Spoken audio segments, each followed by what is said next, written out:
of this deal is you get JetBlue, higher bid in cash. Frontier, cash in stock, lower bid. You guys choose Frontier, maybe less regulatory hurdles there. The new amendment that has just passed, that Frontier is actually going to help a reverse termination fee. That was kind of the sweetener today. Do you think it's enough to woo shareholders?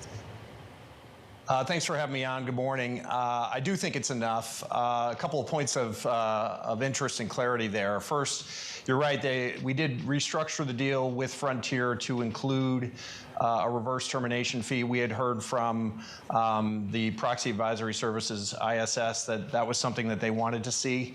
And so we were able to negotiate that in. Our deal with Frontier is largely a stock deal. And so while there's some confusion about the value of the difference between JetBlue and Frontier, we think it's clear that we want our shareholders to participate in the upside, the return of normalcy for the industry, as well as the synergies in the deal. And that's why we think it's actually quite a compelling equity transaction. And with this reverse termination fee, we think we've solved some of the concerns that were out there. Why do you feel like it took the ISS report that actually recommended Spirit shareholders reject the Frontier agreement, though, to get this latest concession from Frontier? Yeah, I think that's right. They were clear in that report that that in their opinion, they felt that a reverse termination fee was something that was needed in the transaction. The structure of our regulatory approval process between us and Frontier was more of a partnership at the time, which was why we didn't have one to begin with, but we just changed that. And now we have the reverse termination fee, and we think that satisfies their concerns. So I hear what you're saying in terms of that it's mostly stock versus a cash deal, and that shareholders need to understand the benefits of the Frontier deal. However, we are headed into an uncertain environment and potentially a recessionary threat. Are you worried that a certainty of a cash deal from JetBlue is more appealing to shareholders as we're transitioning into a more uncertain time, and Frontier shares have fallen 25%? Test. Well, one thing that's important to note, it's difficult for us to assess any proposal from JetBlue right now because what we've told them is that the regulatory hurdle is too high. And in many respects, a very difficult one for them a narrative for them to tell. And so we gave them some feedback and some instructions on ways they could actually turn it into a more manageable deal from the regulatory perspective, and they simply have not done that. And so the bid itself is illusory because it can't be consummated. So we think that the equity deal with Frontier is a very attractive deal.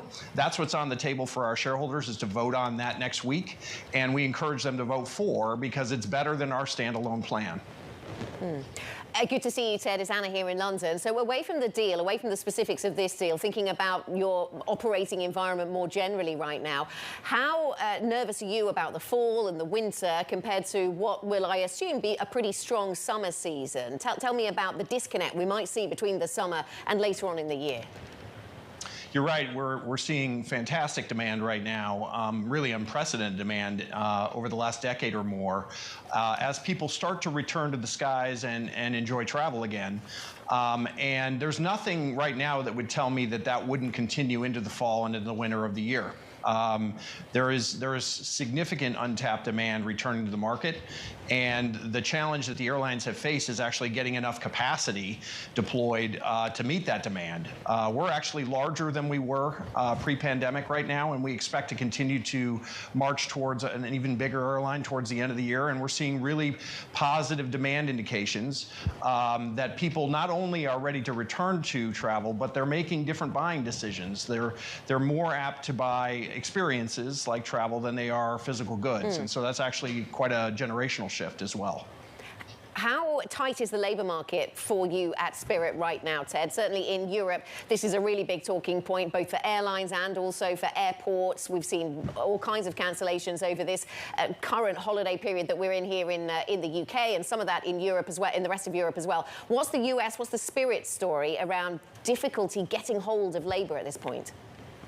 Well, that was definitely a story last year as we were coming out of the Delta wave for the virus, it was becoming a challenge to find the people to start to add the capacity back into the market. But we've largely solved those issues and have ramped up our hiring and our training to meet what we think is this robust return of demand.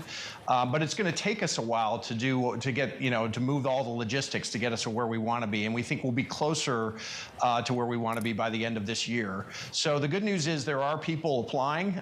We have tons of applications for across the system, and we just need to get them all trained and online. And what kind of fuel prices are you preparing yourself for, Ted? Jet fuel prices. Are you preparing for higher jet fuel prices from here? Well, we're absolutely seeing it right now. I mean, very, very high jet fuel. It's eating into the economic recovery on the demand side. Thankfully, we do have plenty of demand to help trigger some of the revenue that we need to offset that. But it is a frustrating number. The good news about a carrier like Spirit is we're just simply more efficient than the larger network airlines because we have more seats on our airplane, which makes it more of a carpool. So in and of itself, it's more efficient. And we operate one of the youngest fleets in the world, which are generally more efficient. In fact, the newest variant of our aircraft is 15% more fuel efficient than the prior variant. And so while it is frustrating across the board, we're actually positioned better than most because of those factors.